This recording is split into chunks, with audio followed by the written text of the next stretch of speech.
Welcome to the KISC My Health Radio show series on Building Fortunes Radio. KISC My Health is brought to you by the universally recognized Cranberry King, Captain Cran Man Stephen Lukawski. Over the past 30 years, Stephen has worked with North American dietary supplement companies in the nutraceutical industry. His efforts and connections generate ingredient sales through innovative delivery systems and effective marketing and brand management strategies. Today on KISC My Health, Stephen is joined by guest host Peter Mingils. Make sure you check out previous KISC My Health episodes at www.buildingfortunesradio.com or KISCMyHealth.com. Along with our marketing partners, we are here to help our customers improve their health, build their businesses, and make the world a better place. At KISC My Health, we know how much your health and your business means to you and the people important to you. So spread the word, tell another friend, join our newsletter, and go make a difference in your world. Now, on to our show with your hosts, Captain Cran Man and Peter Mingils. Take it away, Peter. Hello, everyone. Peter Mingils here. You are listening to us on the KISC My Health Radio show on the Building Fortunes Radio Network. My name, again, is Peter Mingils. We started this a long time ago on the Building Fortunes Radio side, and I always like to tell this very short story for our listening audience because we always have new people listening in. And people might be wondering, where did that KISC My Health thing come from? Well, it started when I was doing some radio shows with Jim Turner. Jim Turner was an attorney over in Washington, D.C., runs an organization called Citizens for Health. They are smaller than they were way back then or way back when, but citizens.org is their domain name.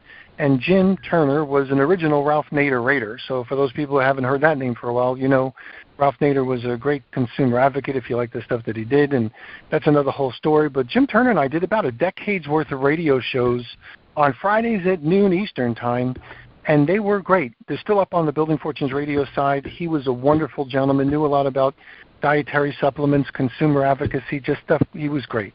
And then all of a sudden, he passed away. It was in January of 2022. We were kind of negotiating the COVID thing and the vaccine thing and the government control thing and censorship and a whole bunch of other things. And when he passed away, he left a hole in the Building Fortunes Radio schedule. Plus, I lost a mentor. I could always call Jim and get like a logical, reasonable, like really great answer. So I begged the people over at Citizens to find me a replacement. It took them over a year and a half almost. I was doing replays because I couldn't let go. And they brought me James Gormley. And that's really where this story starts. James Gormley was a publisher, great man. I was learning a little bit about him. This is in January of 2024. And we did a couple of radio shows together. He was the president of Citizens. And we did a couple of radio shows together. And then, and this is where this really gets close to getting started on this radio show, he said, "Can I have a guest?" And I said, "Sure." "And who's your guest?" "Stephen Lukawski." I'm not from the industry, so I went, "Like Stephen who?" "Stephen Lukawski." And I said, "Okay." "He's known as Captain Cran Man." I'm like, "Okay, sounds interesting." "The King of Cranberries." I'm like, "Okay, that sounds good. So we'll talk about cranberries?" I'm like, "Okay, let's do a radio show." So, of course, I don't know that much about cranberries. So I was an active listener, and James and Stephen did a really great radio show, and I took notes, and I joined his LinkedIn, and over the next couple of months, I became a Stephen Lukawski fan, like a Captain Cran Man fan. He had great posts. He was introducing wonderful things and always super-duper positive. And then, tragically, in August of 2024, James Gormley passed away. This was a really sudden thing. I did the right thing. I called Stephen, and I said, "Stephen, did you hear?" He did, because he was working with James actively at that time. And he said, "You know, we got to do a memorial for James Gormley, of course. So we'll do a radio show about James." And somewhere in there, this is where the KISC My Health comes in, I told him about our KISC book I was writing.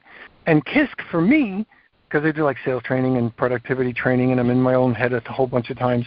KISC for me stood for the Keep It Simple Circle. It's a great way to keep yourself focused and all that sort of good stuff. And I said, you know, we're doing this KISC book, and Stephen said, "Oh, here's what we're going to do. We're going to run a KISC My Health radio show series." And I said, "Okay," because anytime Stephen's excited about anything, I'm all in. So like, okay. Well, all right, we're going to do memorial for James Gormley, and can you help me with this KISC My Health thing? He says, "Absolutely."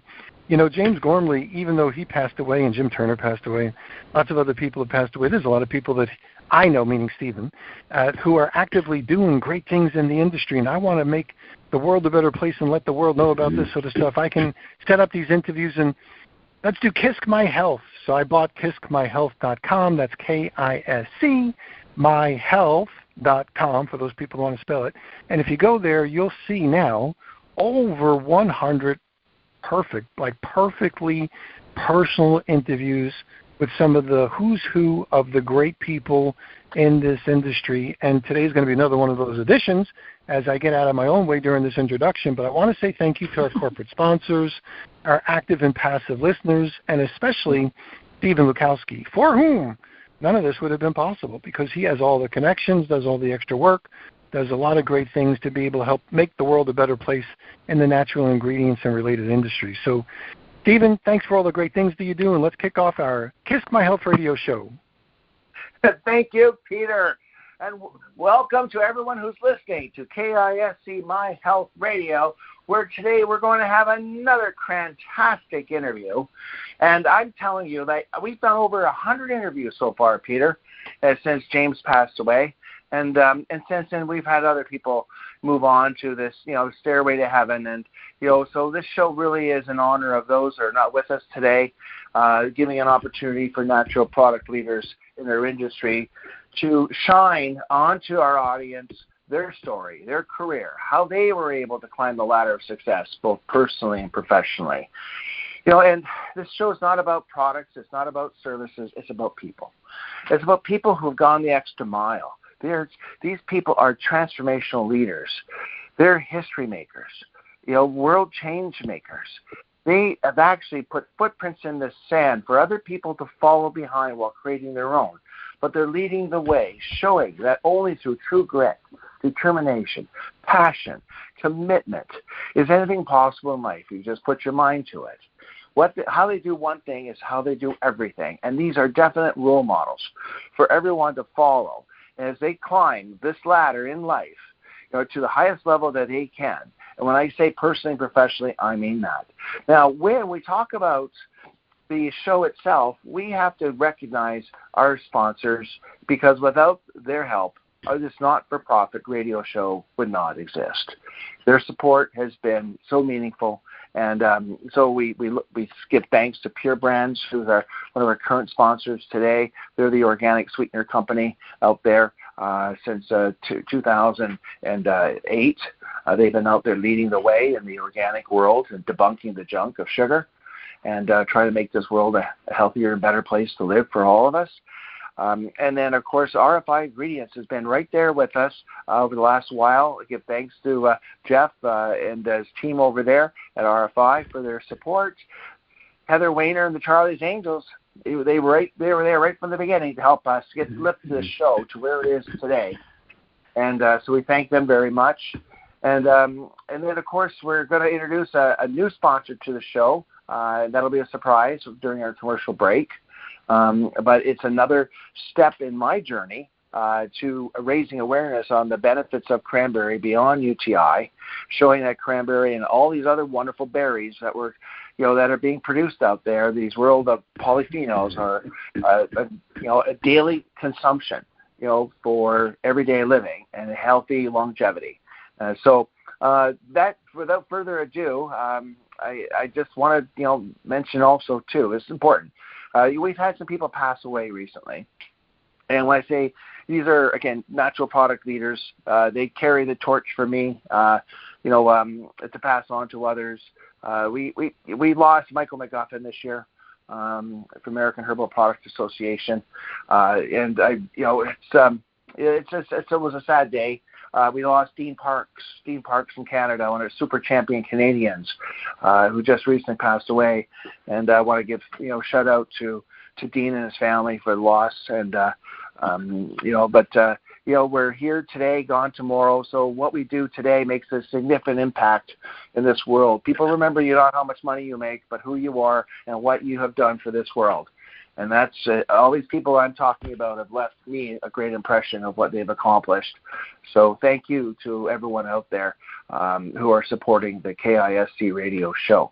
All right, so with that being said, our next guest on KISC My Health Radio, a super champion. I've been trying to get her on the show for a while, and just and I'm so happy that she's found the time, all right, to be here with us because she's so popular. She's out there running around the rest of the United States and other parts of the world with her talents and making a difference in this natural product industry with her talent.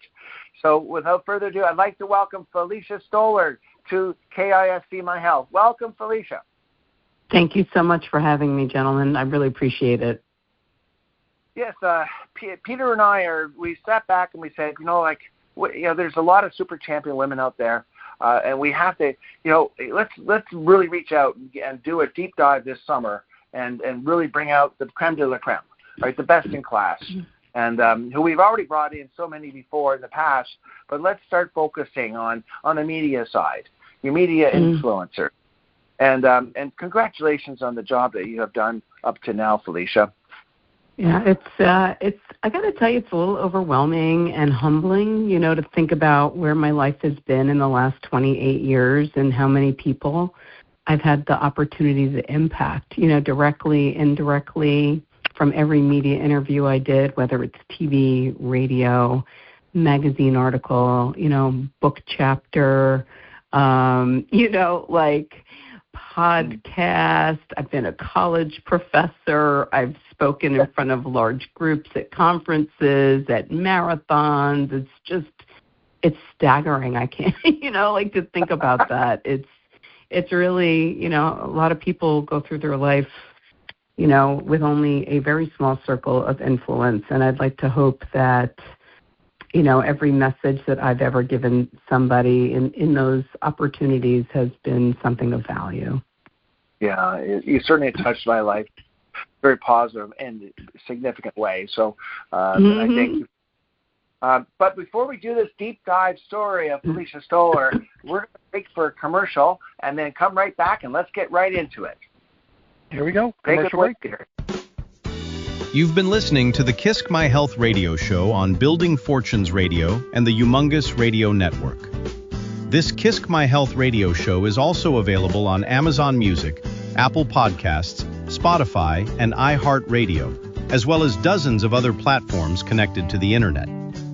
If you are interested in the world's best cranberry product line, you will want to get your products from Captain Cran Man himself, Stephen Lukawski, from Planet Cranberry on planetcranberry.com. The website will be online before the end of the summer in 2026. Start your ordering and your inquiring about Planet Cranberry now by contacting Stephen on LinkedIn or by phone or text. The King of Cranberries, Stephen Lukawski, has always been your best source of products and information. So now it's time to get your products from Planet Cranberry directly. With Planet Cranberry and Stephen Lukawski, you can make your world a better place and help others do the same. Now, back to our KISC My Health radio show. Take it away, Peter. All right, we are back. Planet Cranberry is announced, and we'll learn more about that in future radio shows as well. Stephen, take it away. Yes, thank you very much, Peter. But before we continue on here, I would like to maybe let our listening audience know a little bit more about Felicia, who she is and why she's on this show. All right, and if I can, Felicia, I'm going to take a couple minutes here just to read a little bit of background to our audience about who you are. All right, so Dr. Felicia Stoler is a nationally recognized lifestyle medicine clinician, a nutritionist, exercise sociologist, author, and media personality whose no-nonsense, evidence-based approach to health has made her one of America's most trusted wellness voices.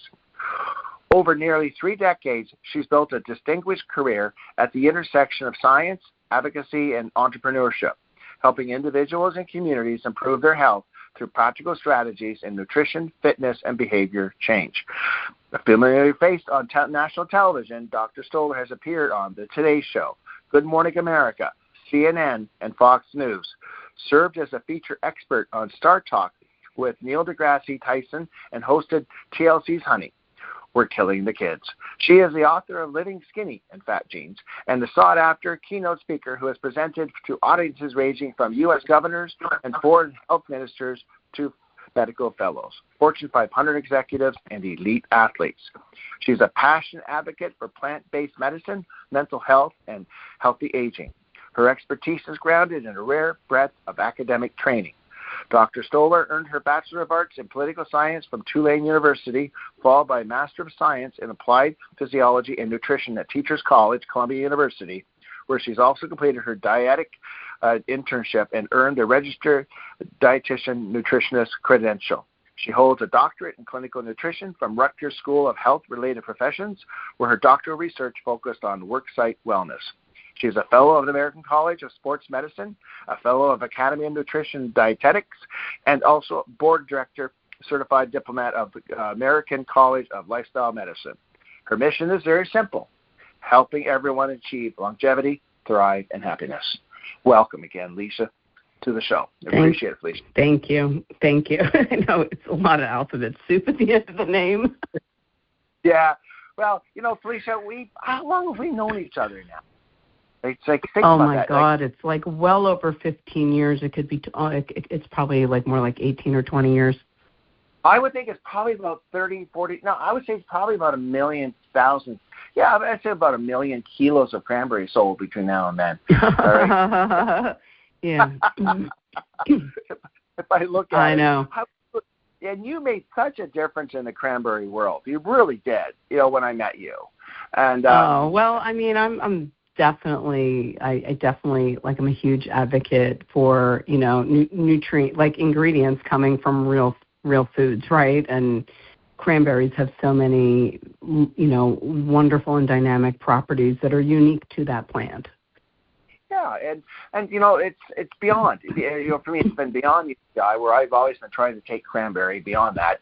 We have so many people suffering from UTIs every year, and there's it's a growing concern. But at the same time, there's so many other benefits of cranberry that we talked about. But the whole world, in the world of longevity, beyond cranberry, you sort of stepped in, and you've really been a professional in terms of a health advocate of looking after your body, spirit, and mind. And so for audience who are listening today, Felicia, can you we'll start back. We know where you are today, and we're going to get to that in greater detail. But let's talk about where you were born, a little bit about your family background. Sure. So I was born in Brooklyn, New York. My parents moved to Freehold, New Jersey when I was like 3 or 4 years old. My father was the first one in his family to go to college, and he went to college, a small college in New Jersey called Rider. It was then called Rider College. It's now called Rider University. And he and my mom wanted to get out of Brooklyn and try the suburbs, like a lot of people of their generation did. And so I was raised, in a very modest family, not, my mom cooked all the time when we went out to eat. It would be, it was a treat if we got to go out once a week for food. We didn't keep soda in our house.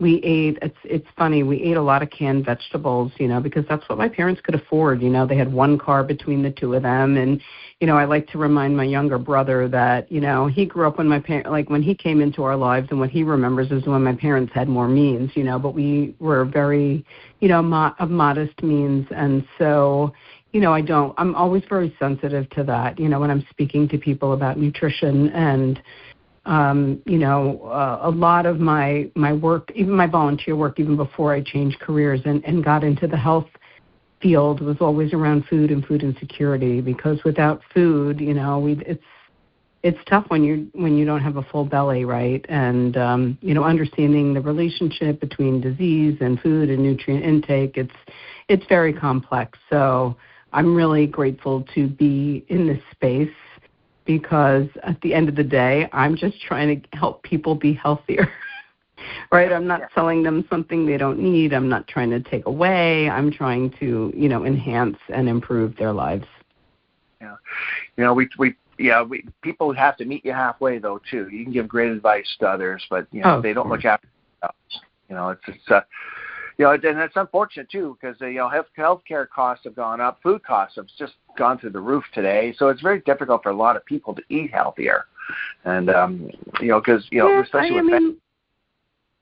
there's a lot to be said for personal accountability. I mean, this is something that in more recent dialogues, especially on social media, I just, I try to reinforce this to people because a lot of folks, they confuse public health messaging with what individuals do on an individual level. And, there is some accountability for the decisions that we make. And it's not just in food, it's in physical activity too. It's in, yes, there are certain things that we don't always have a lot of control over. I can't make more hours appear in a 24-hour day, and certainly people have either responsibilities or things that maybe don't allow them to get as much rest as they should, right? And we know that they need. But, there is this level of accountability and personal accountability and what we, do for ourselves and for, the people around us. And, as somebody who's raised my children while I was going through graduate school, I started grad school before my oldest child was born. And, I like to say that I took everything that I academically learned and I tried to do that with my children. So I hope I live long enough to see that return on investment, that they live long, healthy lives free from disease, or as best as possible. Yeah. Let's go back a little bit. We talked about, you talked briefly about your mom and dad and, and one car in the family and, and eating out of a can, for beans and that, I think our family is all gone. That generation, my family, same thing. They put, my parents put food on the table and what best they could, clothes on their back, a roof over their head. And at that time, you couldn't ask for much more other than the fact that they gave you life. And then here they are trying to love you and protect you and look after you. And that's what I grew up, that household. I never looked at what we didn't have. We always looked at what we had because we didn't know what we didn't have. I was just going to say, we didn't even know any better, honestly. It's not like social media today or media in general. We had black and white televisions and TVs were not on there was not programming 24 hours in a day. So, there's a lot of brothers out there like you have, that didn't grow up in that era maybe, or you came along and they just didn't know, what sacrifices parents have made to get where they are today. And, but I'm just going to share, that I had some really good fond memories as a child. Do you remember some of your fond memories? Oh, I have a lot of fond memories of my childhood. I definitely do. I have fond memories of, when we got to go on a vacation, which I could probably count on one hand how many we actually ever really went on. But, family vacations, I know family holidays were a big deal in our family. My sister and I were just laughing about how my grandmother was great. She sort of made it seem like it was a really big treat if we were the ones who got chosen to wash the dishes at the end of a meal. They had us brainwashed. We were fighting over washing dishes. Could you imagine? They didn't have a dishwasher, and we fought over who got to clean the dishes. It was very smart on their behalf to figure out, how to make that enticing for us as kids. I have my grandmother was, her mother was one of 8 children, and my great-grandmother had immigrated from Austria, and we had this cousins club, and once a year we would get together at a park in New Jersey, and all the descendants and all their, their kids, everybody would get together. I have very fond memories of that. Which was just nice. And some of us have chosen to, we've chosen to, stay in touch with each other. And it's great. I don't even remember how many years ago we had sort of our last family picnic, but it was definitely, it was bittersweet. It just became very overwhelming and people have moved across the country. But we have a Facebook group, so we all tried to communicate there. And we're all very respectful and supportive of each other. And yeah, it's just nice.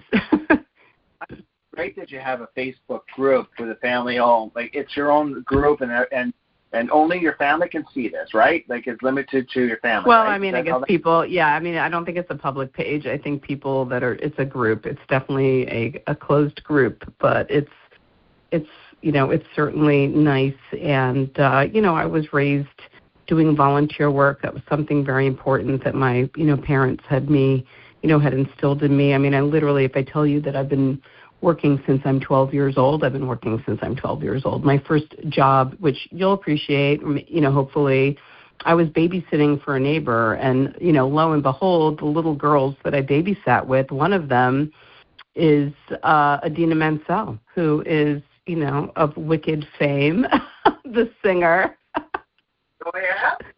The Broadway actress. Yeah, when she sort of was coming up in the ranks, and I remember reading an article about her in the New York Times Magazine, I called my mom. I said, oh, my God, is this the same, girl that I babysat for as a little girl? They literally lived 2 houses away. They had moved away, but for a while, that was my first babysitting job, was babysitting for her and her sister.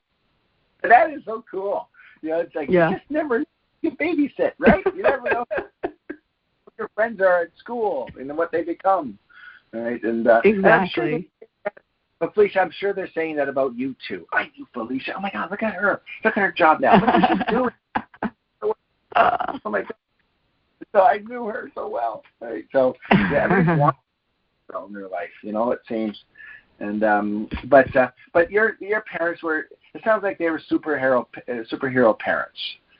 Talk a little bit about that. Yeah, I mean, they were very, very traditional. My mom was a stay-at-home mom, and my father was in the hospitality industry. He was an accountant who he went from one company to another, started doing work in real estate, and went from residential real estate into the hotel industry, and he worked for Harry Helmsley, was his first hospitality job, and then he started a company with some other folks. So I guess that entrepreneurial spirit came from him, but I learned a lot about hospitality, which really transfers into any kind of service business. When you're customer-facing or consumer-facing, you need to be kind to people, nice, smiley, helpful. He, even though he owned and ran hotels, he never walked around with an ego like other people that we, might have come across. He was always the nice, kind boss and did a lot for the people that work with him, and that's why his employees followed him, lots of places, because he was always, he was like everybody's dad, in the workplace. And so he was always very humble. It's interesting how in New York he had lots of interactions with celebrities. In fact, one of my, some of them he really legit knew, and, he was very kind to them. But, one of my favorite stories is my father showing Bono, of U2 fame, the Mark Hotel when it had first opened. And my father thought his name was Bono, he was thinking Sonny Bono, so he really didn't know who he was. And he's talking to him, and he's like, so what are you in New York for? And he's like, well, I'm speaking at the UN General Assembly tomorrow, and I'm in a band, and we're playing at the Meadowlands tomorrow. My dad had just no idea who the guy was. And then, he calls his general manager at one of his other hotels and said, who is Bono? And he's like, Jeffrey, call Felicia. Bono. It's Bono from U2. He is to, your daughter what Elvis was to you. And so but it's so innocent and so beautiful.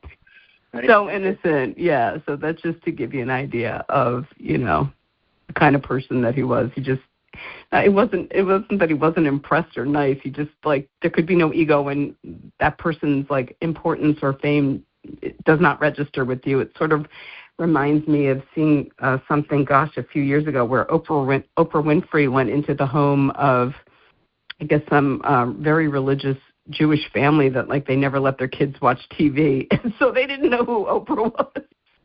Yeah, well, there you go. That's how it works in some households. That's for sure. Yeah. Hey, you remember, as a child, we all had, people would always say, what do you want to do when you grow up? That was a famous question, back then. And here you are, just a kid, right? And, do you remember what dream I said I wanted to be a doctor. It's actually very funny. I used to volunteer in a hospital for many years. I was a candy striper. That would be a non-politically correct sort of term, not PC now, right? But, with the little red and white striped uniform, it was very, whatever. And, but I really enjoyed it, and I liked everything about it. It's interesting because I didn't do well in chemistry in high school, although I loved science, and I even took an advanced biology, an extra year of biology because I liked it so much. But I just thought how am I going to go to medical school if I couldn't handle high school chemistry? So I just sort of pivoted into political science. And so then I thought I wanted to be a lawyer, and I got out of school and I worked for a big Wall Street law firm, which was great because I had the most impeccable business skills anybody could ever wish for working there. And then I went to go work at ABC News doing licensing for the network news division. And when I was there, I really appreciated the value of the media and its impact on people because my role was dealing with all the aftermarket use of news footage at the network level. So this is like not what it is today. There was no internet. People used to call on the phone or they would send in a fax request for something. And my job was mostly to deal with other TV stations. They would like to a lot of the TV stations would share footage with each other, but it had to go through a legal process to do that and an acquisition process. And so that was what I did. But I always would also get lots of emails from people that would see, a segment on Good Morning America or on World News Tonight or Primetime Live. And, they were mostly the health segments got the most inquiries the day after something aired. And I really realized that well, people really look to mainstream media for their source of information. And again, this is all pre-internet.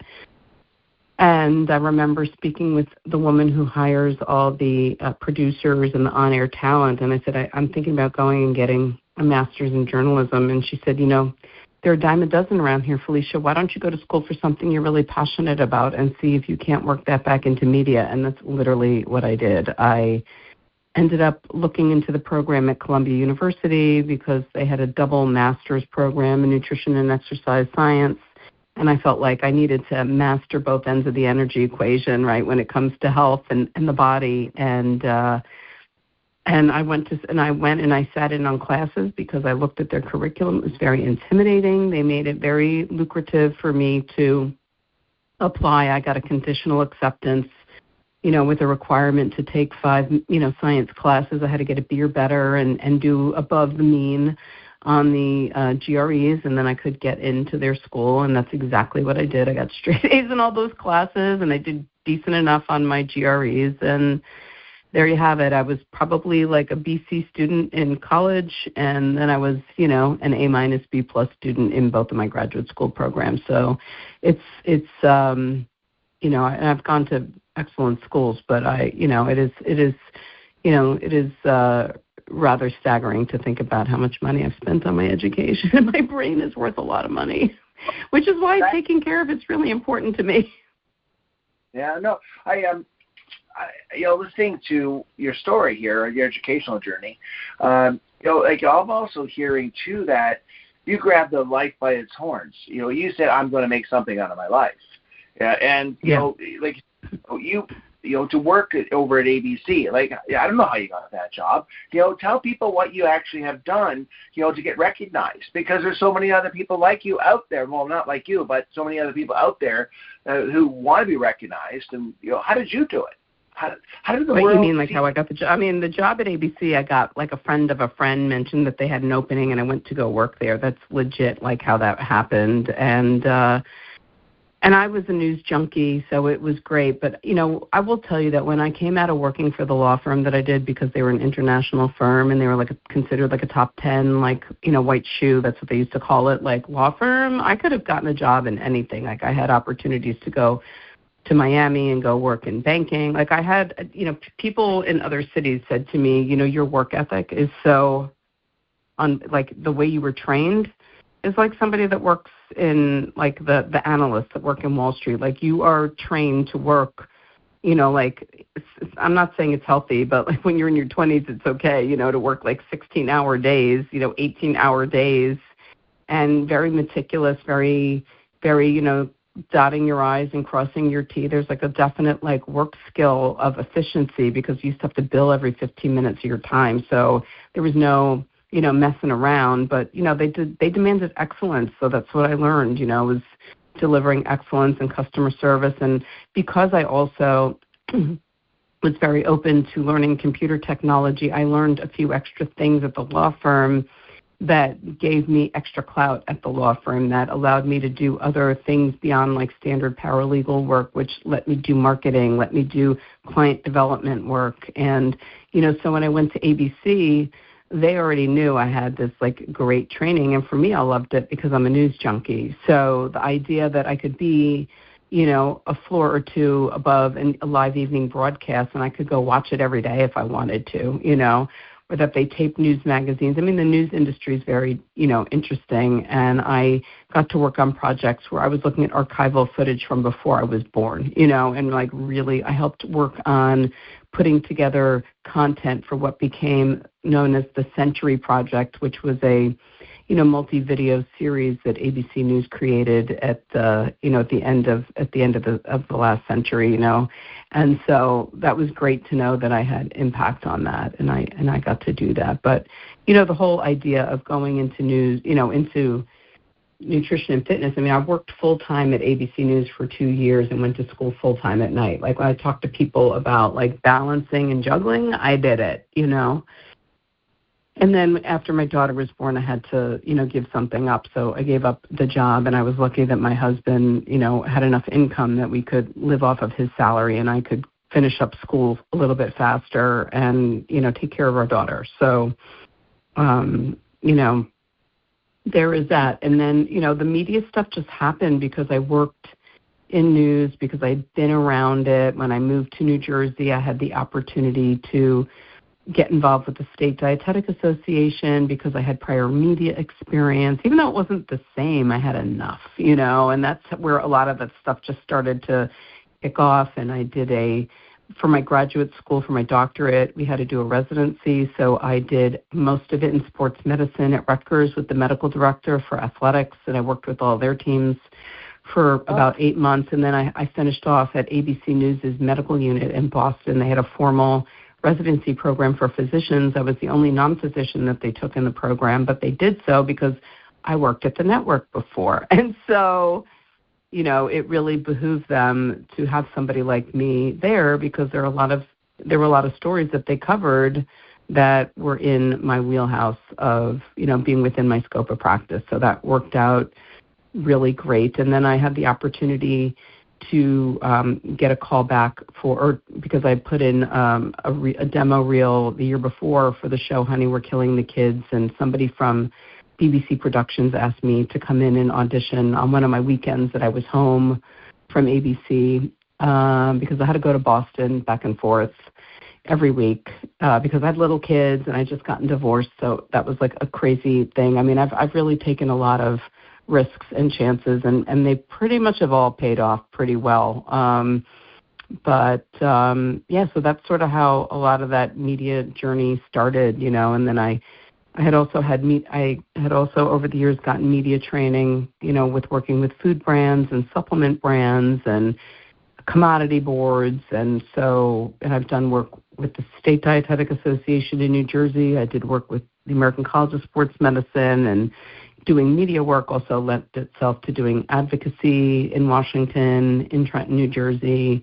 I've got no problem talking to legislators. I have friends that are legislators. Like, I'm not moved by it. I ran for Congress in 2018 in New Jersey because I wanted to make a difference, in health and healthcare and people's lives, and recognizing that small businesses make up most of the businesses in this country, and that they don't have a lot of representation and they face a lot of challenges, but those are what keep our communities going. Yeah, I just love your passion.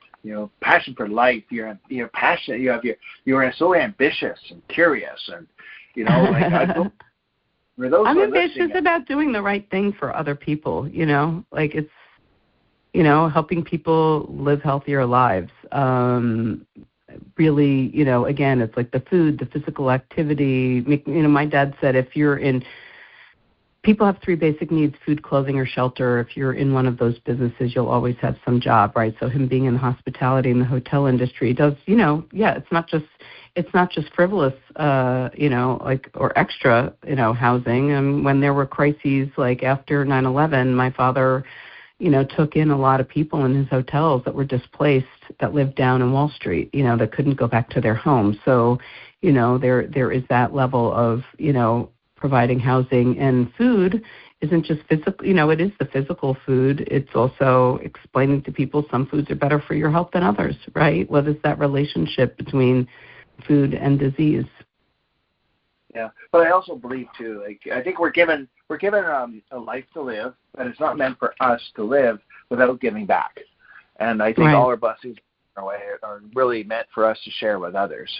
And and I truly believe that, because I think the good Lord giveth, the good Lord taketh, and I've seen people who are not alone. They're not here with us today. We don't know why, right? They're gone. They're needed, more so, I guess, upstairs. But the point I'm making is, for people who are listening, if you have the means to provide, please do. Please give back, all right, and helping those others who are less fortunate, because that's what makes this world so united and helping one another with kindness and gratitude. And, so now I'm looking at your career here. Why did you pick Tulane University?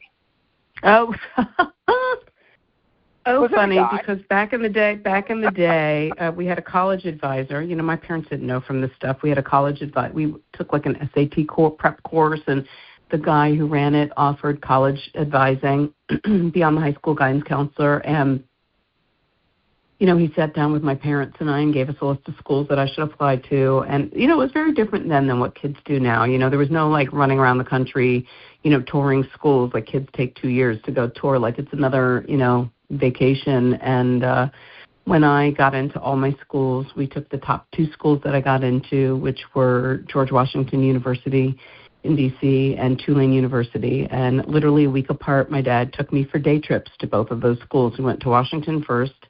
I went to go look at GW, and then we went a week later to go look at Tulane. And on the plane ride back from Tulane, my father said to me, "So do you want to tell me where you'd like to go, or would you like me to tell you where I think you should go?" And I said, well, I knew where I wanted to go. I was afraid if I did, I was like trying to play a little reverse psychology. Like if I tell my dad I want to go to Tulane, he's going to tell me GW. So maybe I'm just better off hearing what he has to say and then dealing with it. And sure enough, my father knew me well enough to say that he thought I should go to Tulane University. And I was like relieved. I think he also liked it because it had a real campus and it wasn't a city school. And, even though I got into Rutgers and there were a few other, schools that I had gotten into, I think he really liked the idea that it was, he knew I wanted warm weather. And when we went to look at the campus, we saw some students sitting around a tree having a class with their professor. I thought that was the greatest thing in the world. Yeah, because, we see that, as a parent, I would imagine like that's what I wish I had, type of thing, professor, But it is funny though, it's like a precursor. I mean, actually, if you look at like all these precursors, I had done some work, as you know, with Tayo and, with Regular Girl and I had given this talk. It happened to have been at today's Dietitian Symposium in New Orleans. And I was the keynote, and it was called What Can Become of a Regular Girl, and I really spoke about, like, my path and how I ended up where I was. It was kind of ironic that, first of all, I was a candy striper, working dietary, among other things, at a hospital, right? So that's some entree to nutrition and unofficially dietetics. And then I come to the biggest food capital in the United States, or, arguably, you could argue New York or New Orleans, but a big food city, right? New Orleans is a big food city where, at the time I wasn't looking for the same foods I was accustomed to eating in the Northeast. Things were different. So you kind of had to try other foods. So my palate really, enjoyed that. And then, a further joke is that my sorority, their Greek letters are Sigma Delta Tau, which look like the word eat. So it's just very funny that was kind of, where I was going. And before I had gone to graduate school, even I guess before I started working at ABC News, at one point I thought about going to culinary school and becoming a chef. And I really enjoyed cooking on my own when I moved to New York. And my dad kind of talked me out of that, thinking that it was a really hard industry for a woman to be in, and I'm not saying it's not, because it's definitely a hard industry, but it's interesting how dietetics allowed me to get back into that space, and I've always been working out. I was working out in gyms before it was popular. I used to make my mother take me to, was it like Lucille Roberts, like an all-women's gym. Before I even had a driver's license, I made her drive me to the gym so I could go work out. So I've always been into nutrition and fitness. So it's just very interesting how it's, taken me to where I'm at right now. But, the nice thing is that I moved to New Orleans a year ago. So it is my happy place. It's a wonderful city, and I'm, really thrilled to be able to be living someplace that brings me so much joy. It doesn't take a lot to have a lot of joy here. Oh, New Orleans. Well, for all those living in New Orleans, I think they've gone through real challenging times. With the hurricane that went through there, and it's a city with a lot of resilience. They've had a lot of challenges, but I'm very intrigued too by the history here. That predates the United States. It's just it has a similar but equal history of Spanish and Caribbean roots. Along with French Canadian and France, and how everybody sort of like emerged and purged and continued to immigrate, and how people, they describe the city as being a gumbo because everybody really does live very harmoniously here. It's really a testament to different types of people, and I feel like people are very respectful of each other here, across cultures, across ethnicities, across religions. It is a very special place. So that's definition of gumbo, right? Because I did not know where the word gumbo really Gumbo came is from. like a soup, it's like a soup. Yeah. It starts with, like a roux. A roux is a combination of like a fat and flour, and then you add ingredients in. You can start with vegetables, and you can add in, whatever you want. You can add in fish. People add in sausage. They put in chicken. A lot of times okra goes into gumbo, whether you put rice into it, whether or not you put beans into it. It's really just a little bit of everything, just stirred up, and it just spices, and it just tastes good. I just love your definition of how you combine the people of New Orleans as a gumbo, right? And I just liked how you place that word into their culture. I can't even take credit for it because they say that all the time here, but it's true. I ask you, how did you first become involved in the natural products industry? Well, we have a mutual friend who first called me up and had spoken with me originally about I had applied for a job at a grad school, and what ended up happening was he still had my resume in his file, and just called me up one day and said, "What are you doing?" And I'm like, "Well, I just got done hosting. I'm just finishing up hosting a TV show at the Learning Channel. It's going to go on air." And we spoke about some of the other things that I was doing, and it really started off, I think my first opportunity was being on the Medical Science Advisory Board for GNC. I did that for 2 years.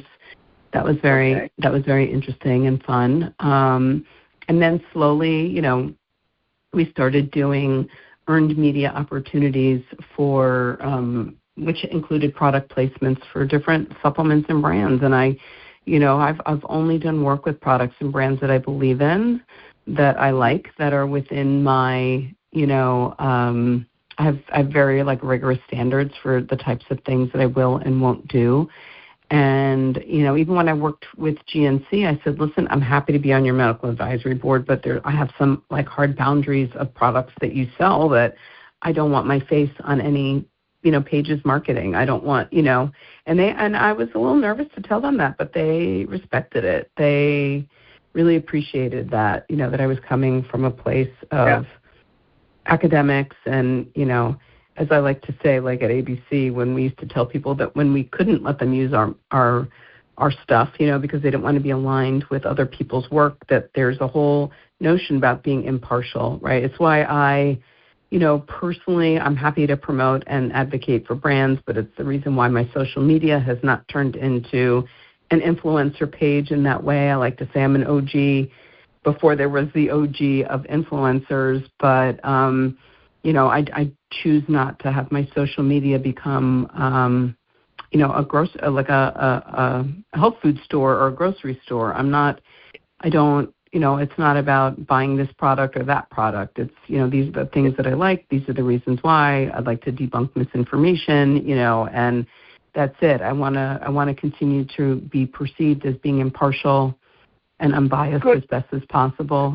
There's a lot of people that don't have that, and I have a lot of integrity. I spent a lot of money and a lot of years of my life going to school to get academic training, to do certifications, to, build up professional acknowledgement. Becoming a fellow across 2 organizations is not an easy feat. That requires many years of service. That requires a certain amount of, publishing. There's so much that's, baked into that, and being invited to be part of the first cohort of people to be board certified in lifestyle medicine. Again, when somebody comes to you and says, hey, we're building out this credential based upon the fact that you're so, you're so respected, right, in the nutrition and in the sports medicine space, we'd love for you to partake in this, right? I paid for it. I did everything I had to, but, to be a part of it, was great for me. And it served 2 things. They knew that I had a big mouth, and they knew that I had credibility in these fields. So it did rub off on other people going and getting this credential. And so I like to think that I'm always a little bit ahead of the curve, in terms of being a thought. That's what thought leadership is, right? That's truly what being a thought leader is. It's identifying opportunities that make sense and, being there before other people are. Yeah, well, we're going to get into that a little bit more here because our listening audience probably would like some words of encouragement, support, and guidance from you, that you could offer them. But before we get into that part of it, we also are going to get into the part of integrity, because I think you touched a very important thing here. There's a lot of influencers out there that get paid royalties on sales of finished products, and if the consumer is not aware of that some of these people out there actually who are promoting a product get paid. And that's one thing I respect. Well, they all get paid. That's the funny thing, is that they're all getting paid. Well, the funny thing is doing a job and getting paid because of your time and your effort and your professionalism, one thing, okay? That's given. We all get paid to create a product, right, and put it on the shelf for the consumer. Right. But, to go out there and get a royalty on top of sales, on top of that, right, that's always been a challenge in the industry. Because how do I know someone's not saying something because they're paid to say something, at the end of the day? I look at like you are an advocate of a health product based on science, and you look at you see that. Like I'll take for example, there's a product called Urox out there, UROX. Mm-hmm. Tracy Sipple. She's got 15 clinical studies, and it's all on women's incontinence. And she has a claim on that, and she spent a lot of money on science and research. And then you'll get some companies that just want to follow the science, and then they just go out there and promote their product, and they create a new brand behind it, and they just reference their studies, right? So to me, the consumer never sees that side, right? If your face is on a product, all right, and you're not your face, but patient up there, you've set the guardrails up, which I totally respect. Right? What advice give young influencers today if they're going to take on a role of being in the dietary supplement industry, right, and want to support a particular brand? I think, I'm a little biased. I just wish all these people would go and get some real training on what they're talking about, because, it's not cheap. It's not inexpensive. You know what I mean? Like, I want a pilot flying a plane that didn't learn how to fly a plane on a video game, okay? That is the easiest example I could give you, right? So if you're going to talk about nutrition, because even before there were influencers, there were things like magazines and books and other people that the news media would bring on TV, and like the only validity somebody had was that they maybe had a friend and they got invited to be on a TV show. And then they were like, oh, it's seen on the Today Show, and it's like, oh my God, because some booker booked that person like that's their credibility. No, like go if you want to be an expert. I mean, I that's like my best piece of advice. If you want to be an expert in nutrition, go to school, get a master's degree. You don't have to start from scratch, but go get a master's degree. Go do a dietetic internship. Understand how the physiology of the body works. Understand biochemistry. You know, all the students that I taught at the community college. I taught nutrition and health in the nursing program to get over my fear of public speaking, ironically enough, right? That was like one of the first things I did was to face my fear and do that. And I had a lot of local personal trainers that took that class because they wanted the nutrition, right? And I can't tell you how many of them changed their eating habits by the time we were done with class, because when I got done explaining to them that all the protein powders that they were talking about pushing all the time, I'm like, you're over-consuming calories, right? Like you're just over-consuming nutrients. You're not using it in the ratio that your body needs, and everything extra gets stored as fat, dude. So if you want to know why, you know, how to whittle your waist down, eat more plants, you know. I mean, right? Reduce your body fat, you know. It's like it's just funny. You know, there's a lot of stuff that keeps perpetuating in certain industries, and you know, I'm not saying that that science doesn't catch up, because you could look at something like Gatorade and hydration. Like nobody took sports hydration seriously or sports nutrition seriously like prior to the 1970s. People just did it, you know. And thank goodness, right? There's a whole lot of science around that for performance. But you could look at that with the supplement industry in terms of diseases, right? And we look for correlations, and we're looking at, you know, deficiencies in diets and nutrients. And, you know, that's the whole point. Supplement is to supplement the diet, right? And we recognize, like you and I were talking about our childhood, like certain foods were not available 12 months of the year. Now you can get everything 12 months of the year. Like 40 years ago, you couldn't get everything 12 months of the year, you know? Yeah. So you know, you think about what's in season. But I think it's, you know, look, I think that companies that have products that make claims, they should do their own research. And I know some people think like, oh, company-funded research, you know, isn't valid. Well, it's better than no research being done. And quite frankly, if you want to put your money where your mouth is, then do the research on your product and prove that it's effective, right? Prove that it's safe. And prove that it does what you say it's going to do, and do testing so that we know that what's on the label is really in the product. Yeah. And if you're going to be an influencer, yes, you make sure those companies do the right things before you put your name behind it. Exactly. Because, you know, you have your credibility, whatever you think your credibility is. And, you know, you know, you could be an influencer one day, but like I can still always do what I do for a living. If I wanted to still continue to be a dietitian and see patients, I can always do that. That was something that Dr. Tim Johnson at ABC News said to me when we finished up our residency there. He said, "What are you going to do when you're done?" I'm like, "I want your job, Dr. Tim." He's like, "Yeah, everybody wants my job, but you know, the best piece of advice I could give you is to keep your hands in your business. Whatever you're good and you're an expert in, you always keep your hands in your business, because you could be hot one day and not the other." So that's the whole thing with the influencers, right? Like right now, during COVID, that became a tremendous opportunity for people. But, you know, in another year or two, that may go away. And then what are all those people going to do for a living? Mm-hmm. Mm-hmm. Right? I mean, like, what's your skill set? Yeah. Yeah, a lot of they have to pivot. That's what they have to do. But they don't have a solid educational background like you just talked about, right? They're in and out. They're gone. All right? They made a quick, they got out. Right? And, you know, so. Right. You know, and you don't want to be that person who sold somebody a brand or a product that caused harm, because that could come back to you. Yeah, that's so true. It's a, you know, and your reputation is so important out there, that you talk about integrity. So, you know, which, again, you know, this is all part of who you are. This is why you are that North Star out there, you know, Felicia, you know, in the industry, and you other influencers out there, you know, the guiding light to success, you know, in that profession. So, but before we move on to topic areas such as setbacks, challenges, and, you know, leadership skills, you know, and mentorship, the importance of membership, let's break for a commercial, Peter, and wait.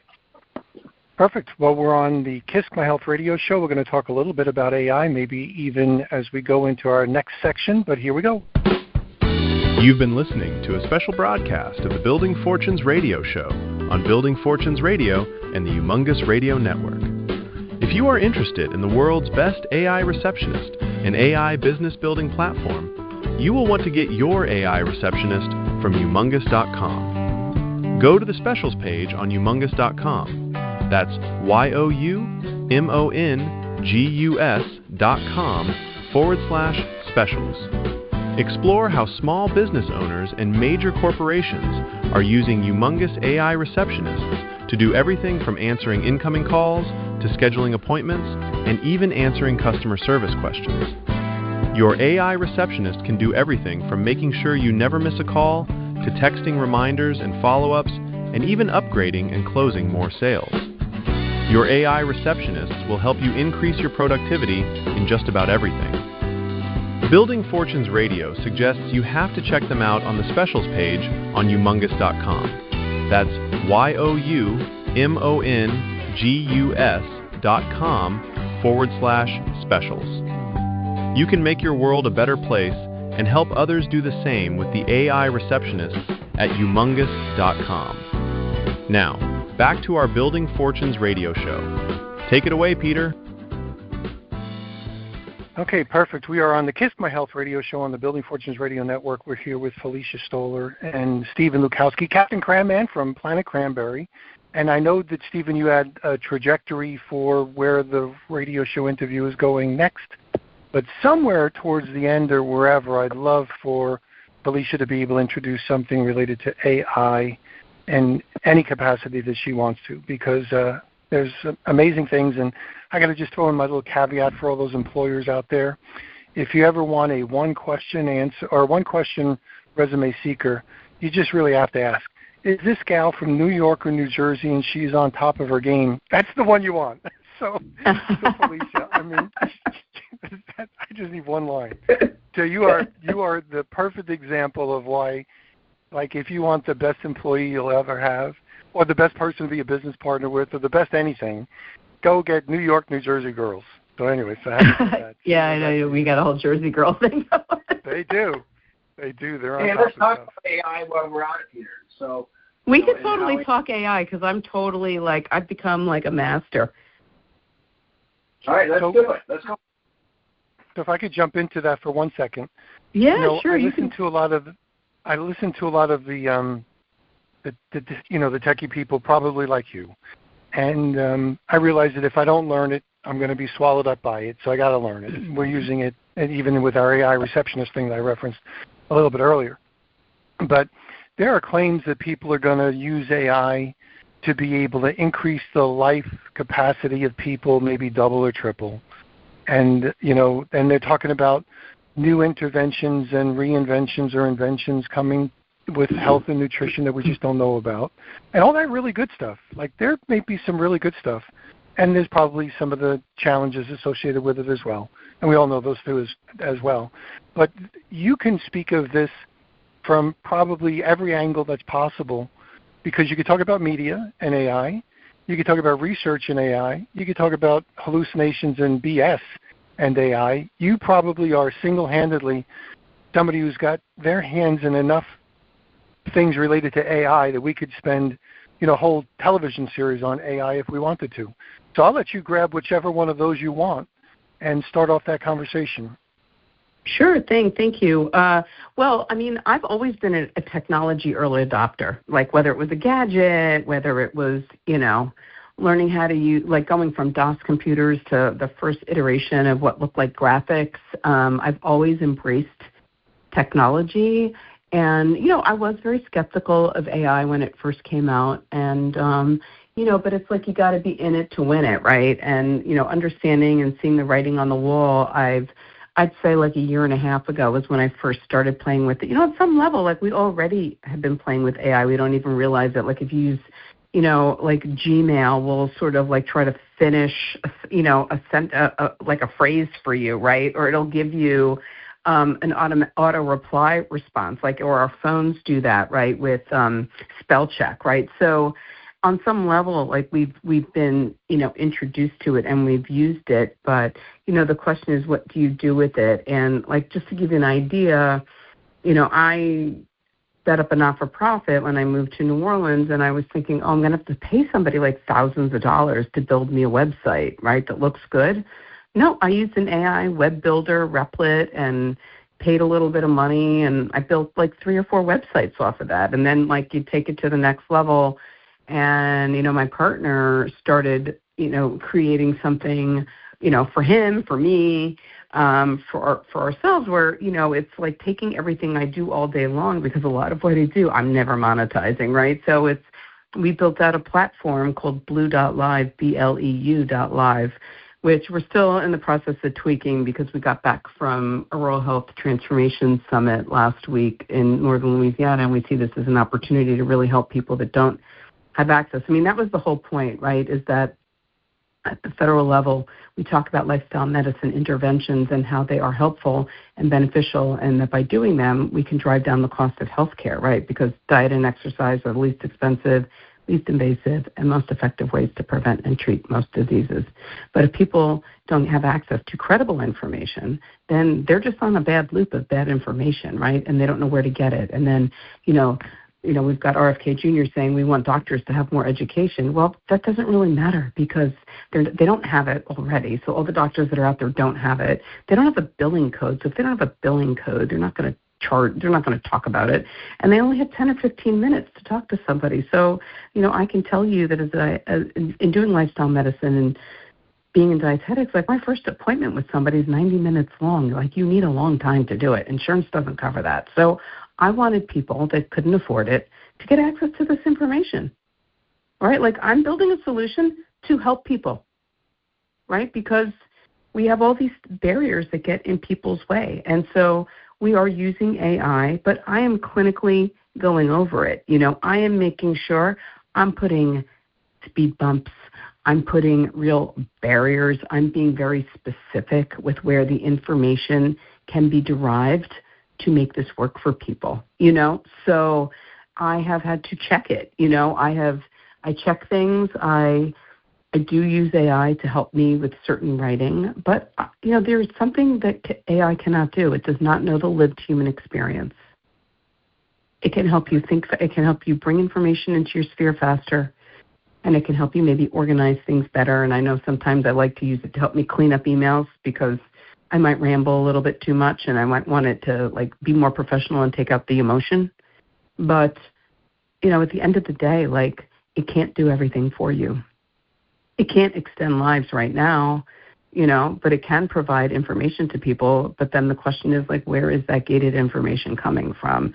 And you were talking about hallucinating. We know, people have, talked about, in lawsuits, for example, it might hallucinate. People use it, you can use it to help you get someplace, but man, you got to check all your sites and your citations. So when I'm doing something with AI and I tell it to give me citations, I'm very specific about what kind of citations I want. I want it peer-reviewed journals. You can go to PubMed and pull out some citations for me. I don't want someone's opinion article in a magazine. That's not a citation, right? So I think that it can do tedious work that people don't want to do, or work that has, just to give you an example, I was at a networking event last week, and somebody from a big hospital system here said that they use AI to do phone calls, follow-up phone calls, that doctors used to do but don't have the time to do. Then they pass them on to the pharmacist to remind people to pick up prescriptions after they leave the hospital. And honestly, the pharmacists don't have time to do it, so they use an AI dialer to do it. And they said they have a very high acceptance rate of people talking to the AI dialer. People are told up front it's an AI dialer. They have a choice to stay on the call or hang up the call. And they said that they have, more than 3/4 of the people stay on the call. Technology when done right, when done right, when done right, it can be great. And, it's funny. I've even seen in communications with people, when things are just being auto-generated, auto-generation, I know that, fast. People use that now on social media. Somebody wants to connect with you on LinkedIn, and then 30 seconds later, I'm getting selling me something. Then I'm like, do you even read what I do for a living? You're trying to sell me something that has absolutely nothing to do with anything that I do. I'm trying to be kind and be willing to open up to, networking with people. But, not to be sold stuff I don't need incessantly. Yeah, well, That's automation has abusing it. destroyed. Yeah, automation has destroyed most platforms like LinkedIn. It's kind of like become a pitch fest. It's there's some good things about it, some bad things about it, and you got to certainly deal with the bad things about it. So, in reference to AI, do you think that within our lifetimes, reasonably, it's going to be able to double the lifespan of human beings? Well, depends on whether or not people. Excuse me, my allergies are bad here. I think it just depends on whether or not people are going to utilize the information that they have and take that to heart and actually do it. And I'll just give you an example of what I give you sort of an analogy for. I would say almost 15 years ago, I remember sitting on a call when a company was first coming out talking about genetic testing and how that relates to people in terms of nutrition, right? And real personalized nutrition. And they were looking at muscle fiber types and all of that stuff. And I said, well, that's only good if people are going to take the information and do what they want, what their DNA is showing them, right? Like you could say to somebody, based upon your genetics, you shouldn't be eating this type of food or you should be doing that type of exercise. But if they don't like it, they're not going to do it. Does it really matter? So if the AI is telling you to do certain things with your health, right? Because computers have given us great advice. We have access to a lot of information. I don't know if it's going to help. I mean, I do think that I've heard stories of people using it to find cures for diseases or find medications that were, off-label being used for other things. We're at a very specific micro level, they've been able to solve, especially in the rare disease space. I think it's been fascinating. And I think as far as science goes, there's a lot of opportunity because, the AI can think much faster than all of us, right? It can pull the information together much quicker. And I think there is a value. I don't know about doubling or tripling our lives. I can't think of a guy's name.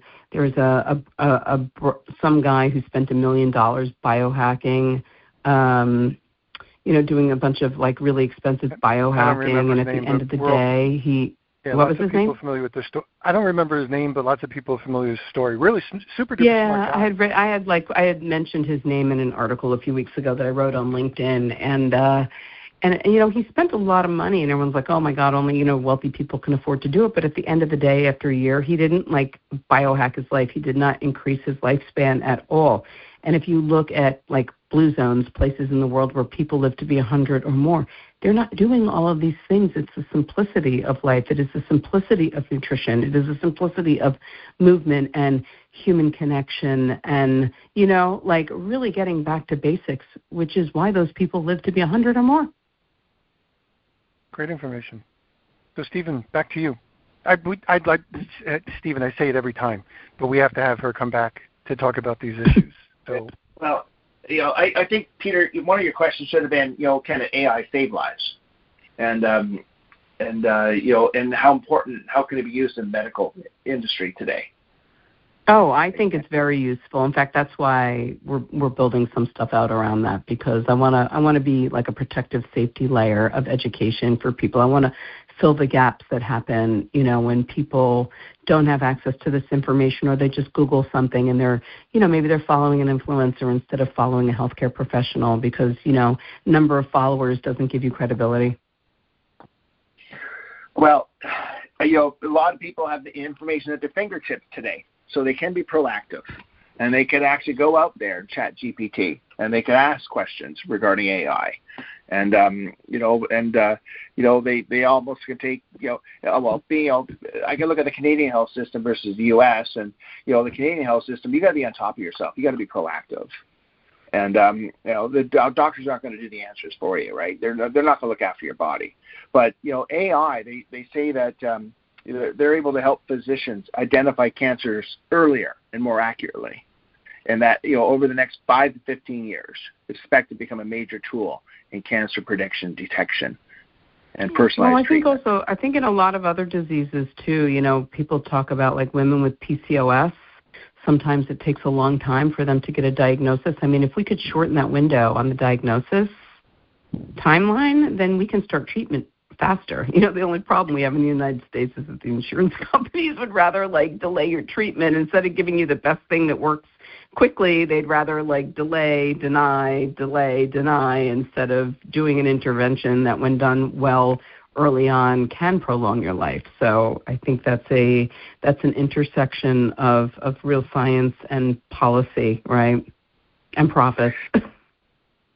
Yeah, well, I just think AI is here to stay, and how we use it is going to be interesting, and how it's going to be incorporated in the world of medicine. But I think it's something, like you said, you want to stay on top of it, Felicia. This is going to really separate the wannabe influencers out there, which you're not. You're a difference maker, all right? And in terms of credibility, so I just at the end of the day, we're all looking to live longer and healthier. Longevity, let's talk about that, because the secret of life right now is joy, peace, health, happiness. We thrive to live and have joy in our life. I think that that's important for longevity. Can you talk a little bit about longevity in terms of what's your secret sauce, right? Mm-hmm. And patience and how you live your life? Oh, would you like me to elaborate on that? Yeah. But well, when I turned 50, which was 9 years ago, I was like, man, okay, I'm at 50, I'm like, well, if I'm lucky, my goal is to live to be 100, so that means I got 50 years left to live. How am I going to do it? Like, I think about a countdown clock going backwards. And so, I got lucky. I started working with El Nutra at the time, and they had their Prolon fasting mimicking diet protocol, and that was all about like longevity and autophagy and reducing the rate of telomere, reduction, or compression. And, I got very intrigued by that. And, at about the same time, that's when the Blue Zones was first becoming a thing, and people were talking about that and understanding why people live to be 100 and more. And so I was just really fascinated, by all of that. And, looking at, again, like you look at those places in the world where people live to be 100 or more, and what do they have in common? They eat predominantly plant-based foods with small amounts of animal source proteins. Some cultures, they drink, others they don't. Some smoke, others they don't, but really reduction of harmful substances. They move every day. Movement is not necessarily structured in a gym, but there is some type of movement. They live in a community where they feel like a part of a community. In a lot of those cultures, they have intergenerational living, where the older adults live amongst, the little ones, and they all work together. They take care of each other. They have a sense of community. There's things, whether it's nature, whether it's culture, and it's just really fascinating, to me, like how do we aspire to be like that? The places in the world where people live to be 100 are Okinawa, Japan. You have Loma Linda, California, which the reason Loma Linda is on there is because they're made up of Seventh-day Adventists that, are vegetarians. They don't smoke, they don't drink, and so you have multi-generations of people living their life like that. You've got the Nicoya Peninsula in Latin America. You have Icaria, Greece, and you have Sardinia in Italy. And so, again, like those are the main components of what everybody sort of had in common, were those things that I just outlined. So, could we do more of that? Can we, practicing gratitude? We hear so much about things like gratitude, not being lonely, right? Having friendships, having companionship, not being isolated. If you think about what is the worst form of punishment other than the death penalty in the United States, solitary confinement, right? It's not healthy to be confined, right? We saw that during COVID. A lot of people had mental health issues from not being connected. There are a lot of people that those effects have still lingered, because they don't know how to be connected or be around other people. But humans are very social animals. We are meant to be with other people. And, I even think about when I came to New Orleans, I got rid of my car. That was the whole thing. I moved here with intention because I believed that this city holds the key to longevity, because it has all the ingredients that I need to live longer, and healthier. So I don't have a car. I walk 5 to 7 miles a day. Yes, there's great food here, and there's a lot of unhealthy food here, and there's a lot of drinking here. But I still cook most of my meals. I don't drink a lot of alcohol. I don't smoke. And my exercise classes are, either going outside, or I'm grateful that at a gym I go to, they have dance classes. Dancing is among the best forms of exercise you can do. I just went to something the other day called a Fedodo, which is like a Cajun music and dancing fest, like a thing that people do in their communities all the time, but they did it like at a venue. And, it was like great. The 70-year-old guys are coming up and teaching me how to do the dancing their way, and they're dancing in circles, and, and it's joyous. Like that is what, at a simple level, like that's what it's about. It doesn't have to cost a lot of money to do that, right? Listening to music makes you dance. Movement, right? Like throughout cultures on different continents, people have had music and dancing as part of the human experience. And, those are the types of things, with joy. Can you be exposed to art, right? Do you get joy out of seeing art? Do you get joy out of creating art? Like I get joy out of cooking food for other people. That is my creative expression. I love to host dinner parties. I love to make, the holidays, because that gives me joy, right? To be able to give back and do for other people and see that they are enjoying something, As long as you're not harming somebody else in that process, I think we can all learn from that. Doing acts of kindness for others, that goes a long way too. And I also think that not retiring is important, because I think we need to keep our brains going. And I'm not saying work yourself to the bone, but I do think that having a sense of purpose and meaning, and, I'm very much intrigued by aging brains and what we can do to minimize, destruction of, brain tissue and brain cells and brain connections. And, to maintain brain health is also incredibly important. And we know physical activity has a lot and nutrition has a lot to do with that.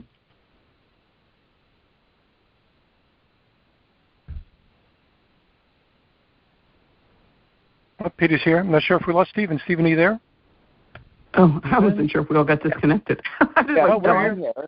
No, I'm here. I'm just listening. And, I want to give this, some thought here, because there's a lot of young people in our industry that are, they're coming out of a family of, and where they've been maybe spoon-fed, that they haven't learned accountability, right? They everything has been given to them, right? And now here they are in the workforce, right? And, they're in a structured environment, so maybe you can share a little bit of what your experience has been, and how it can help them understand, what leadership roles they should look for in a leader to help guide them and inspire them to bring out the best in their abilities.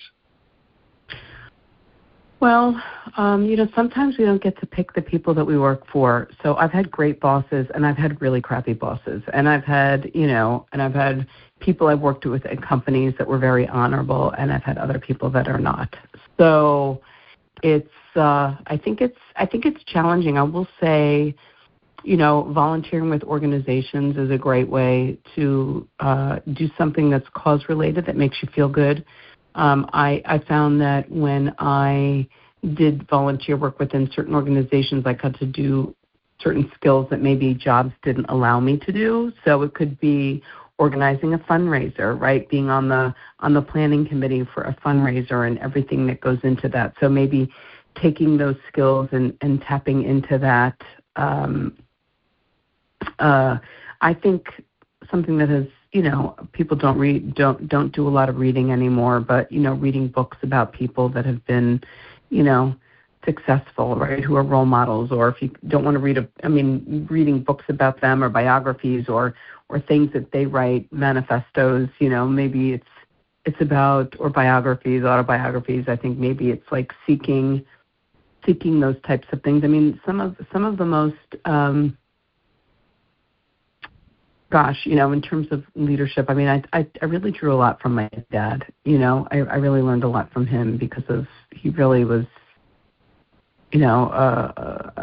in my mind, a giant, right, a mighty giant, but I also saw how he impacted other people. We could look at people in politics and, some are better than others, and I feel like that's just become such a gross space. We could look at business leaders and learn from them. I think the important thing is always that ego doesn't win, at the end of the day, and doing acts of kindness for others really makes you, feel good. So, finding, work or leadership out of, and the whole idea of entitlement, it's, if people legit have to take care of themselves, there is no entitlement, right? Because there is not just this, parents don't have like endless bank accounts to just, support children into infinity, right? So there's this sense of self and learning, the value of a dollar and how much work goes into, how many hours do you have to work in order to buy X, Y, or Z? I mean, that's what I used to say to my kids all the time. When you can afford to buy your own iPhone, you can buy an iPhone, I mean, there is a value of letting children, get jobs at early ages. As I started off saying, I started working when I was 12 years old. I mean, there is no getting around that. I mean, it can't just be about like going out to eat and shopping, hanging out with friends and posting selfies. Like there has to be some value that you're bringing to the world, or else you're just going to get left behind. But there's definitely value in meeting people, and being in organizations and, finding something that drives your passion or finding out what your best skill is. Like I said earlier, that I started teaching at a community college to get over my fear of public speaking, and lo and behold, I've become somebody who has ended up doing quite a bit of public speaking in my lifetime. And so, sometimes something that you are intimidated by could be your secret strength, right? That could be the thing that you do excel at. And so I think maybe in the course of our lifetime, even in childhood, for various reasons, we may not get exposed to things. I think expose yourself to new experiences and be a sponge and be willing to learn, and don't always think that you know the best way to do things. I think being a good listener is very important, learning how to be quiet in a conversation and pause and let other people speak is important. I spend a lot of time listening. I know I've been talking my head off because that's the point of this, but I do, when I'm in conversations with people, a lot of time I'm the one who does a lot of the active listening because that's what I'm trained to do. Yeah, but I and think then that you extract what you need. Yeah. Yeah, you've hit so many good points, and facing your fears, and not being accountable, and like living your life with ambition, passion, desire, going out there and being doing something meaningful, but also something kind. Right? You've touched so many good points, Felicia, and you're such a good person. And I don't know if hopefully this show brings people a little bit closer to you, and to already what you've accomplished, because I know your best years are ahead of you in your life, but I'm surprised that you never really got into clinical psychology and or social working, because you are just a tremendous role model for so many women. Well, I thank you. I'm definitely very interested in public health, and that's something I'm very passionate about, and I feel like I've had lots of opportunities to touch people in that way, and that's sort of where I'm focused a little bit right now. That's definitely, I feel like I can have more value than just a one-on-one, right, is to help drive change and policy change and providing people access to credible information that they otherwise wouldn't get, because it's not, it doesn't do any good for others if it's just locked up in my brain, is it? Is there any advice you would give your younger self if you were 18 years of age again? Gosh, maybe I would have tried to go to, I don't know, I wouldn't even have said medical school, because now I tell students don't even go to medical school, go become a PA. No, I don't think so, because I would not have, no, I don't. I can't look back and change the things that I did. I think I did. No, I think I've lived, and I say like lived a good life. I think I've always been a good person. So I didn't. Well, it sounds like you are like Frank Sinatra. Yeah, I did it.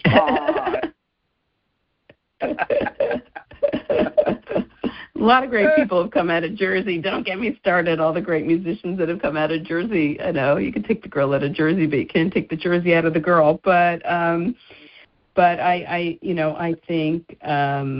think everything that I have done has contributed to and planted, little not seeds, but I think everything is foundational. So I never look at anything as shoulda, coulda, woulda. I would tell young people to live your life without regret. That's the only thing maybe I regret that I didn't do was do more traveling when I was younger.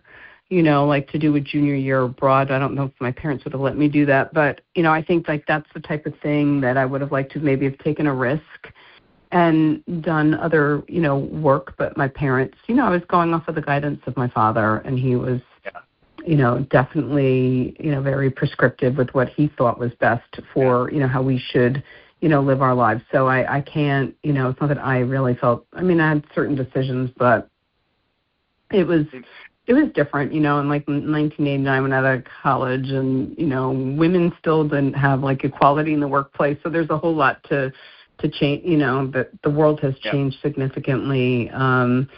So with regards to that, I do tell people to live your life without regret and try everything, that you want to. Again, as long as you're not harming somebody else or harming yourself, then I think, sometimes taking risks or doing things that maybe your family wouldn't approve, but, other people are telling you, encouraging you to do. I think, our parents had limited bandwidth of knowledge, that was only based on their experience, right, other people around them. And now kids have access to the Internet and they can learn more. I only knew about a handful of careers when I was in high school, right, or in college. I didn't know about all the things. And quite honestly, the things that I have ended up doing were never things that I could ever have imagined doing when I first changed careers. So how about that, right? Like I didn't know I'd ever host a TV show, and I didn't know I would, be traveling around the United States doing interviews, doing,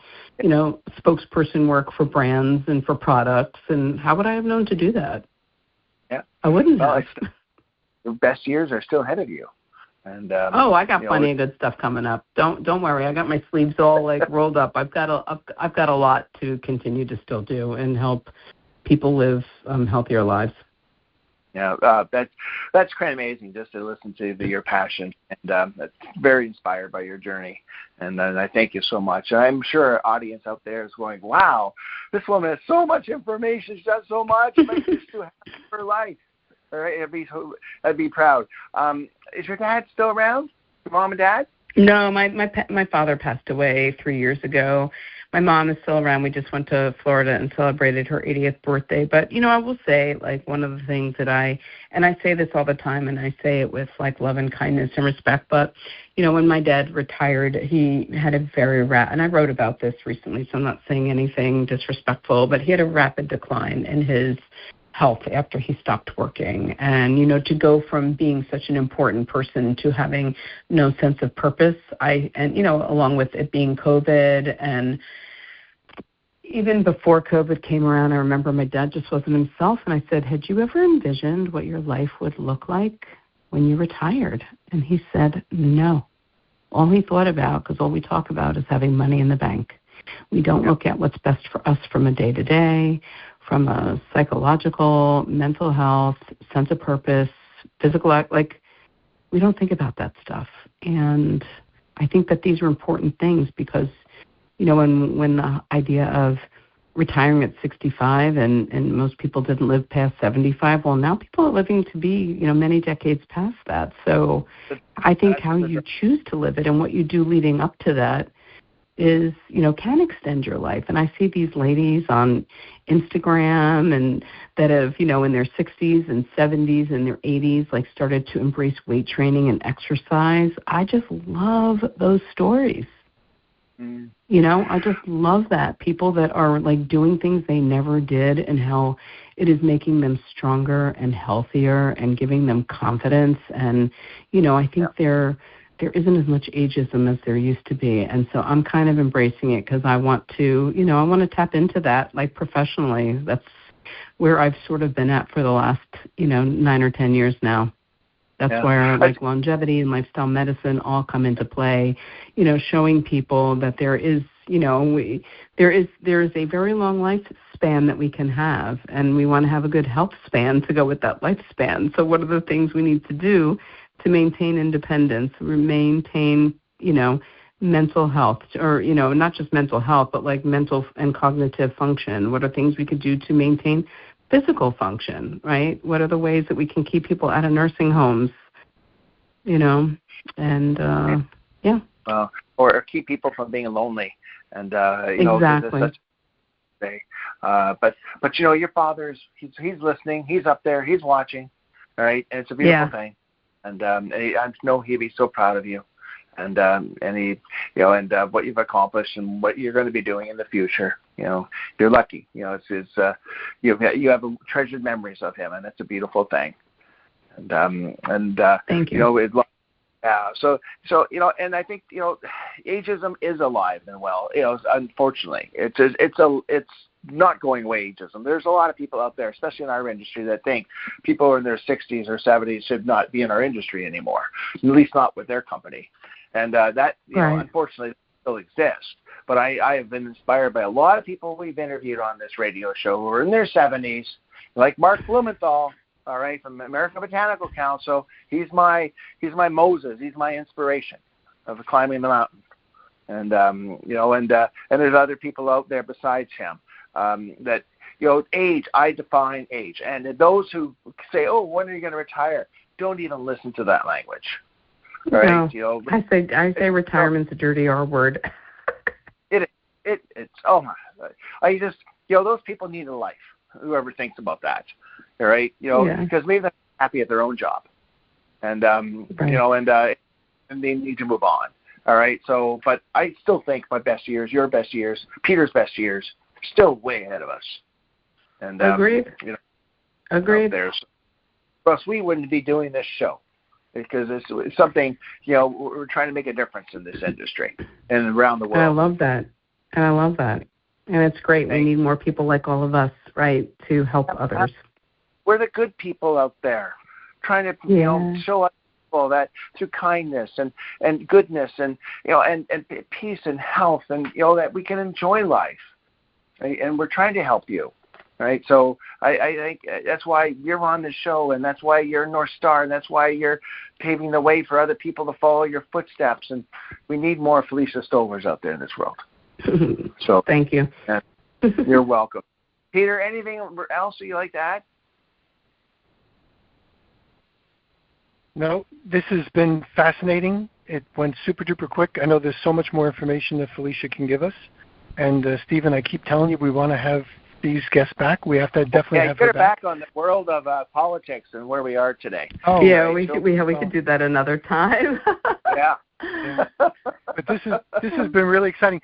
Probably the biggest thing I want to know is where do people find out anything that you've worked on or working on? Do you have you said you're working on a website? I mean, I have a website, but honestly, I need to update it. But in the meantime, I think the best place for people to find out what I'm doing is either like connect with me on LinkedIn. I think, I'm making a concerted effort to push content out there once a week, and I'm really writing on the longevity and lifestyle medicine space on a regular basis. So I think that is the best way. Facebook or Instagram, I really, Is there only one Felicia Stoler?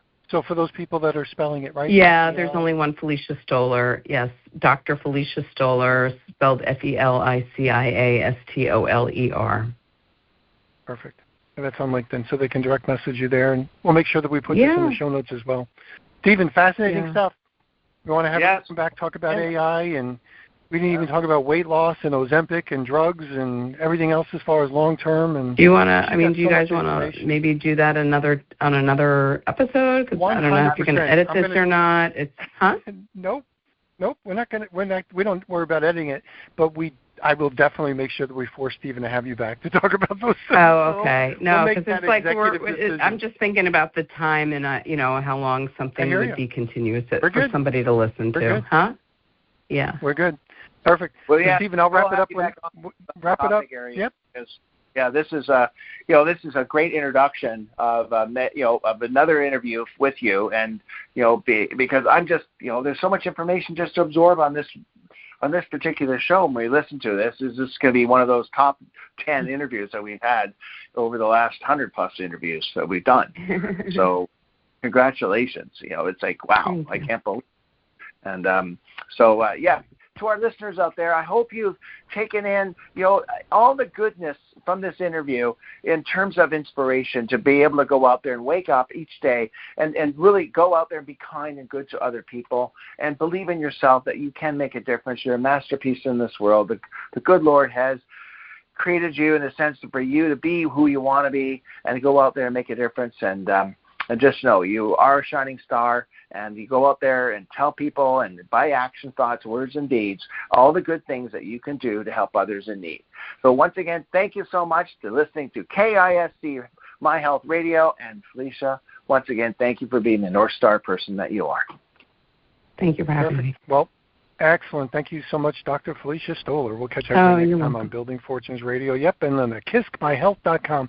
If you go to KISCMyHealth.com, make sure you share with others. We'll catch you next time. You've been listening to the KISC My Health Radio show on Building Fortunes Radio. Thanks for listening. This KISC My Health Radio show is brought to you by Stephen Lukawski. Stephen is known as the Cranberry King, universally known as Captain Cran Man. Stephen has over 30 years of experience working with manufacturers and marketers of dietary supplements and natural ingredients to make this world a healthier and a better place. You can check out Stephen Lukawski on LinkedIn and on the KISCMyHealth.com website. We are glad you listened in. Spread the word and check out previous KISC My Health Radio episodes. Bye for now. It's been our privilege to have you listen in. At Building Fortunes Radio, we wish you the success you deserve and are willing to work for. Now go make the world a better place.